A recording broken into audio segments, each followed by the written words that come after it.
and then qualitative, which is just like thinking through things. What's the meaning behind the numbers? I think that the best way to evaluate any decision is a mixture of both of those things. It's a mixed methods. And so, yes, I want the data, but I also want to know the thought behind it. What's the emotion behind it? What's the gut instinct behind it? How does this actually feel if we deploy a decision based off that data? So when I'm asking you at the very end of this activity, what's your recommendation and what do you think I should do? Use your gut instinct as well. Don't only use the tabular data that's sitting in this spreadsheet. Okay? If you have ideas, if you have some creativity to contribute to the conversation with your team about this, what's the recommendation? Say it, speak up, talk about it. Like, just kind of get it out there. You need to have more inputs and observations to make the right decision, not just a data table. All right, so in this case or in this situation, here's what we're talking about. Brian is looking to hire a salesperson to grow his consulting practice, or consulting business. He needs a data-driven decision on what he should do because he doesn't want to mess this up. And so he's saying, well, what salesperson should I hire? So what did I do? I went out to the marketplace and I looked at how much does it cost to hire different types of salespeople. Now, a rookie salesperson that is maybe 1 or 2 years work experience or less, that's going to be entry level, $55,000 a year salary. Next, we have the experienced salesperson. They've been doing this for 4 to 6 years, maybe more, but they have a good track record for their work. They're not entry level. They're mid-level. Maybe not like leading teams or anything like that, leading teams of salespeople, but they're experienced enough. They make $125,000 a year. And so that's the experienced salesperson. And then next you have the rainmaker. Make it rain. These salespeople, they know what they're doing. They're the high-ticket closers. They understand sales psychology. They've been in the business for probably 8 to 12 years at least. They have a track record of exceeding sales targets in every of their previous jobs. They have data to back that up. And these people know what they're doing, but not only that, they have connections in the field. So they know the marketplace, they understand the competitive advantage. They're really, really sharp. They even push you to increase your marketing budget and branding and your materials and your collaterals and all the stuff that you provide to the marketplace because they know what it takes to go out there and sell a service. So that's called the rainmaker. So over here it says, make it rain. If you ever saw that movie, Along Came Polly, with Ben Stiller and Jennifer Aniston, Philip Seymour Hoffman, he does this basketball scene where he's playing basketball with Ben Stiller, and he's like, make it rain. That's, anyways, you should look it up on YouTube. It's hilarious. All right. So that's the 3 salespeople. And now the next thing that you need to know is that the rookie salesperson and the experienced salesperson have something called a ramp-up period. So that's what this is right here. If y'all can see row 21, it says, the rainmaker has no ramp-up period, meaning the day the rainmaker starts, that person, he or she, is selling, selling, selling. So for month 1 to month 2, no difference. They're cranking on day 1. But for the rookie and for the middle level salesperson, they've got a ramp up period. So usually in the first 90 days, they ain't going to sell a whole lot of stuff. They're going to sell 0. They're learning the product, they're learning the service, they're learning the marketplace, they're trying to get their sort of playbook in order. How do they have these sales calls? Where should they generate sales calls? Who's our target market? What does that demographic look like? Now, how do I go out and find them? Maybe they attend a trade show or a conference, all right? So these people have a ramp up period, and they're not going to sell anything in the first 90 days, or 3, we'll call it 3 months.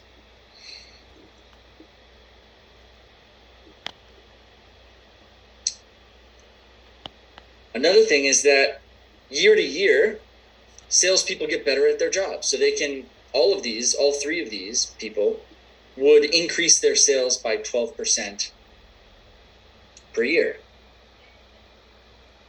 So if you see the formula for year 1, which is right here, can you all see that top bar? I know it's probably a little small, but it says that is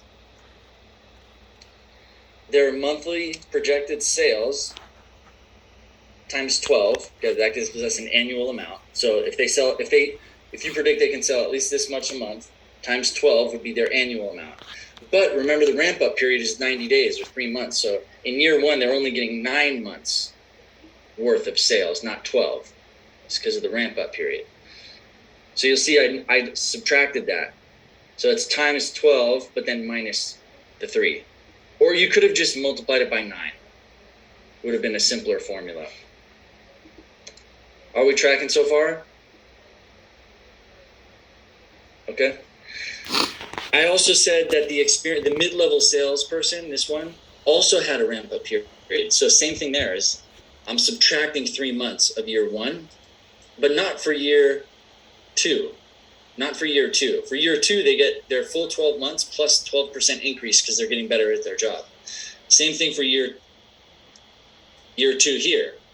They've got their monthly amount times 12, but then plus a 12% increase because they got a 12% jump up in their sales because they now have some experience after the first year. And the expert rainmaker, no ramp up period, so it's just a straight up 80 grand per month sales times 12 equals 960,000. And then for year two, it's the same thing times the additional 12% that they're getting. All right, so now we're up to here. Based on 2020 numbers, I think there is a strong demand that will reach or exceed 600,000. Over here in the demand table, I think we'll reach here or higher.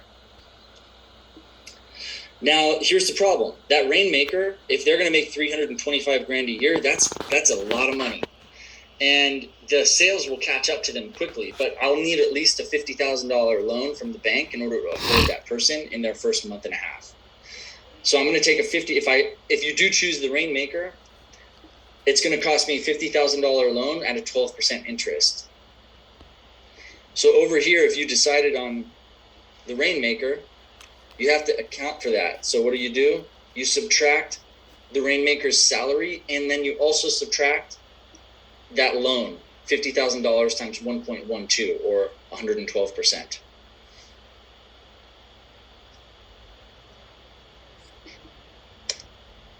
All right, so now we're up to here. So what I'd like you to do is to make a payoff table for year one and for year two. So you'll basically take this same table, you'll copy it over here, and you'll adjust it to make sense for year two. And then you're going to make me a recommendation. Who should I hire? And also, at what point will the demand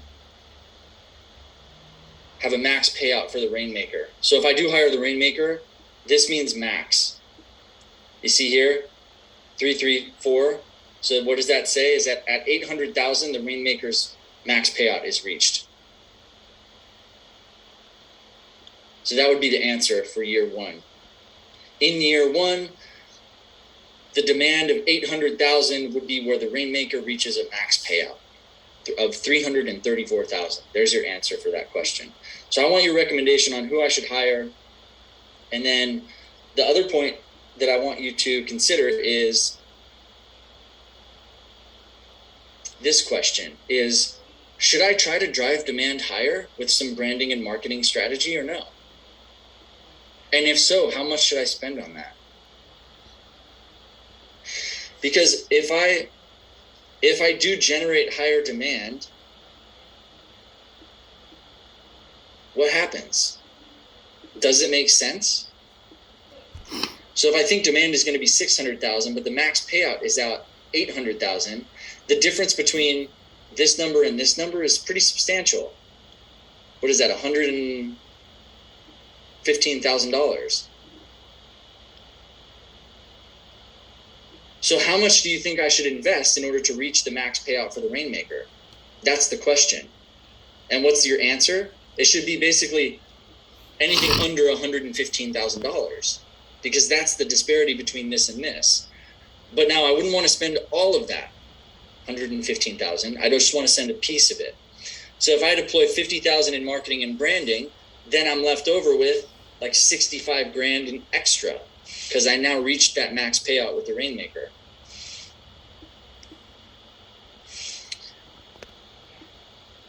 The last thing I'm going to talk to you about before we go into the activity time is I'm not going to give you this data over here for year 1 and year 2. I want you to calculate that on your own. So you're going to have to go in and put in these formulas for the ramp up period plus the year 2 growth. So it's going to look like this when you get it. And you're going to have to fill these in. Now, the next thing I want to show you is this formula, because there is some compound stuff in this formula. I will give you this formula, but every other cell in the table will be blank. All of these will be blank. You'll have the first formula. So let me just break down to you what did I do in this formula inside the payoff table so you can understand it and then replicate it as you need. So first things first is if demand exceeds my capacity, just like the factory we did on Tuesday, if demand exceeds my capacity for services I can offer, then I can't offer those services. So what that means is in year 1, I can't perform more than $715,000 worth of consulting services. That's my capacity. I don't have more time in the day. So then what does that mean in here in the formula? It means that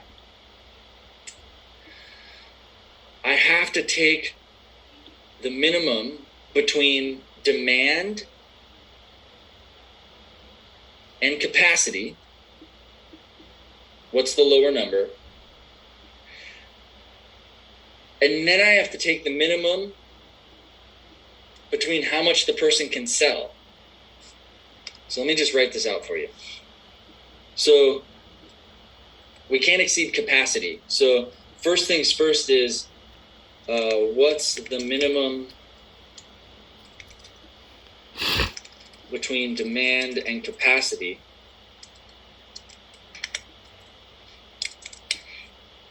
And once I know that number, now I need to know that number versus what the salesperson can do. What's that number against the salesperson's sales?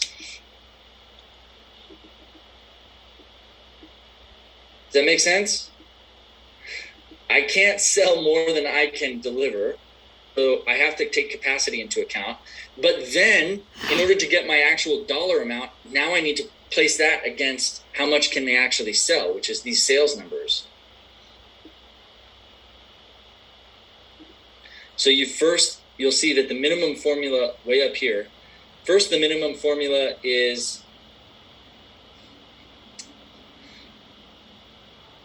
sales versus the first minimum, this part of the formula, is the demand versus the capacity. And then you're taking the minimum of that versus the sales. And then at the very end, you see minus B2. That's because I have to subtract their salary from their total number. And that gives me my leftover money. So if they cost $55,000, in a nutshell, if I'm going to explain this, in year 1, if the rookie salesperson sells 72, but their annual salary is 55, what am I left with? The difference, 72 minus 55, which is $17,000.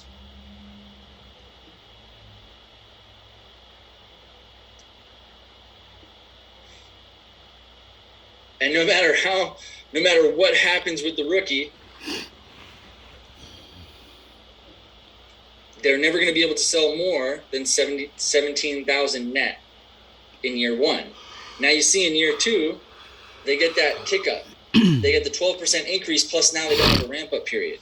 So now in year 2, the difference would be 107,520 minus 55.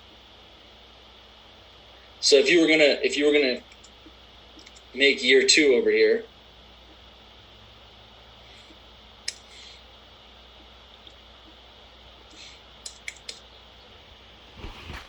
whatever the formula you would do it would ultimately end up being this number minus this number, which is 52,520.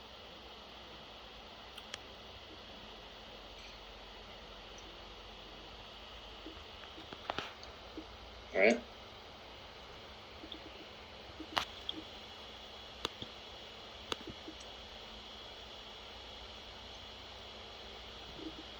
One more time real fast here. First, you need to take the minimum between capacity and demand.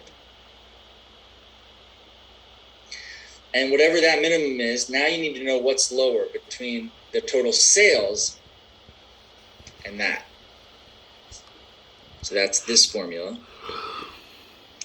And then you're going to subtract their salary. So you know, well, what is Brian left with? This amount.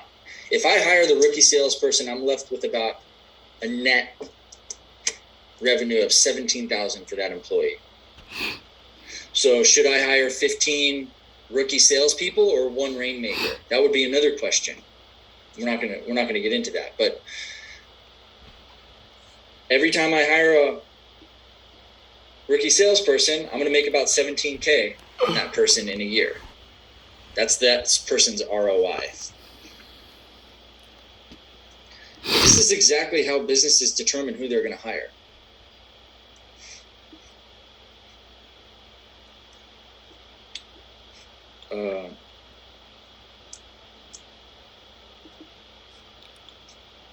How are we doing? Are we feeling okay? I know this is going to take some conversation and brainstorming with your team. I don't expect you to get this perfect on the first go, but I want you to have the chance to kind of talk through it and like feel out the formulas. Oh, okay, here. And when you look at these numbers, the reason that there's the dollar signs before them is because I'm locking those cells. So for demand, for this one, I only locked the F because as I drag down the formula to the others, I want the actual row number to change. So see how if you look up here in the in this box as I scroll down, what you see is F4, F5, F6, F7, F8, F. So when you want the formula to take the next row, then you only lock the column. Only lock the column. So I put the dollar sign in front of F, not 4. If I put the dollar sign in front of 4, then it would be stuck on that 100,000 every time. You don't want that. But when you're taking data from over here, you would do a dollar sign in front of both the cell and the column. Because as you drag down the formulas, you don't want to take the next thing down. So for example, when I'm subtracting the rookie salesperson's annual salary, the $55,000, you notice that I did lock the B and the 2 by putting dollar signs in front of both. So it only takes it from that exact cell every time. So as you scroll down from here, you see that B2 isn't changing in the formula bar.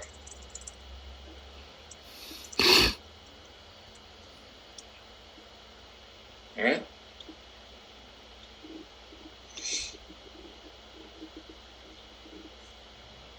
What do you think? Ready to rock? All right, let me drop this bad boy.